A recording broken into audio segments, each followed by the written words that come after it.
चर्चा सुरू असताना आता या मोर्चाचे आयोजक असलेले अनिल परब हे पोलिसांशी संवाद साधतात। कारण यामिनी मोठ्या संख्येने शनिवार जरी असला तरी आजचा मुंबईचा एक प्रकारे वर्किंग डे आहे। अनेक माणसं या दक्षिण मुंबईमध्ये कामानिमित्त जातात। तिथं कोणी दिसतंय आम्हाला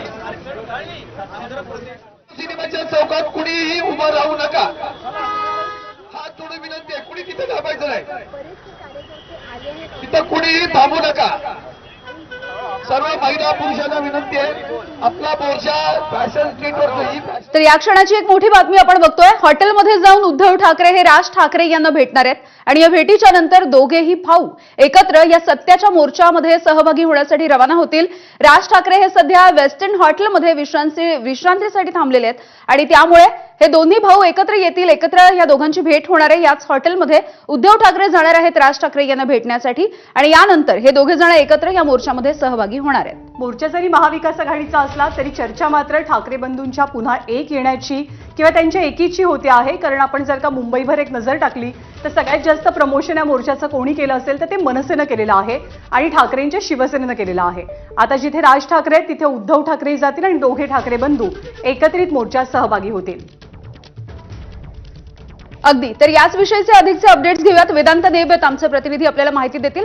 वेदांत, हे दोन्ही ठाकरे बंधू अनेक महिन्यांच्या नंतर पुन्हा एकदा एकत्र दिसणार आहेत आणि मोर्चामध्ये सहभागी होण्याच्या आधीची त्यांची ही भेट। एकतर पहिल्यांदाच राज ठाकरे आणि उद्धव ठाकरे मोर्चासाठी एखाद्या मुद्द्यासाठी रस्त्यावर उतरताना आपल्याला पाहायला मिळणार आहेत आणि त्यामुळेच राज ठाकरे हे वेस्ट एंड हॉटेलला काही वेळापूर्वी आलेले आहेत आणि उद्धव ठाकरे सुद्धा मातोश्रीहून निघून थेट या हॉटेलला येतील। काही नेते सुद्धा ठाकरेंच्या शिवसेनेचे असतील आणि मनसेचे नेते असतील ते सुद्धा या हॉटेलमध्ये आलेले आहेत आणि बाकी नेते नियोजनाचं काम करत आहेत। तयारी पूर्ण झालेली आहे आणि त्यामुळे काही वेळातच उद्धव ठाकरे हे वेस्ट एंड हॉटेलला येतील। त्या ठिकाणी राज ठाकरेंसोबत चर्चा करतील आणि त्यानंतर हे दोन्ही बंधू मोर्चासाठी फॅशन स्ट्रीटला निघतील, जिथनं इतर नेते मग शरद पवार असतील, सुप्रिया सुळे असतील, जितेंद्र आव्हाड, बाळासाहेब थोरात हे सगळे नेते सुद्धा फॅशन स्ट्रीटला येतील आणि फॅशन स्ट्रीटहून पुढे मग हा मोर्चा म्हणजे हे सगळे नेते चालत मुंबई महापालिका मुख्यालयाकडे जातील, जिथे मुख्य स्टेज तिथे तयार करण्यात आलेला आहे आणि जिथे भाषणं सुद्धा होणार आहेत आणि त्यामुळे आधी दोन भाऊ वेस्ट एंड हॉटेलला भेटतील आणि त्यानंतर मग पुढे मोर्चासाठी निघणार असं कळतंय।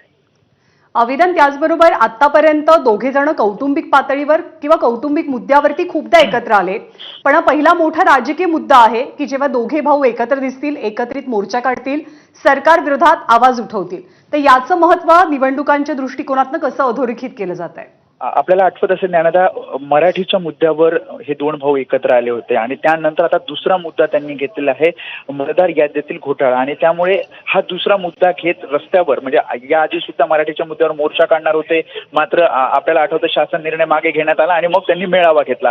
मात्र मोर्चा एका मुद्द्यावर ज्यामध्ये उद्धव ठाकरे राज ठाकरे रस्त्यावरची लढाई लढताना दिसत आहेत ते म्हणजे आजचा या मतदार यादीतील घोटाळ्याचा मुद्दा आणि त्यामुळे आतापर्यंत आपण कौटुंबिक भेटी बघितल्या, सणावाराला एकमेकांकडे आलेले, अगदी वाढदिवसाला एकमेकांकडे भाऊ आलेले आपल्याला पाहायला मिळाले। मात्र आज एका मुद्द्याला घेऊन रस्त्यावरची लढाई ठाकरेंची शिवसेना आणि मनसे आणि बरोबर आहे। याआधी एकत्रित शिवसेना असताना किंवा दोघे भाऊ एकत्र शिवसेनेमध्ये असताना अशा अनेक रस्त्यावरच्या लढाया दोघांनी लढलेल्या आहेत।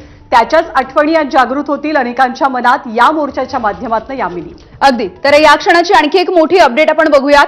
परवानगी जरी दिलेली नसली पोलिसांनी या मोर्चाला तरी सुद्धा मोर्चा निघणारच आहे अशी प्रतिक्रिया आता या मोर्चाचे आयोजक अनिल परब यांनी दिली आहे। अनिल परब हे आता पोलिसांना भेटलेले होते। अगदी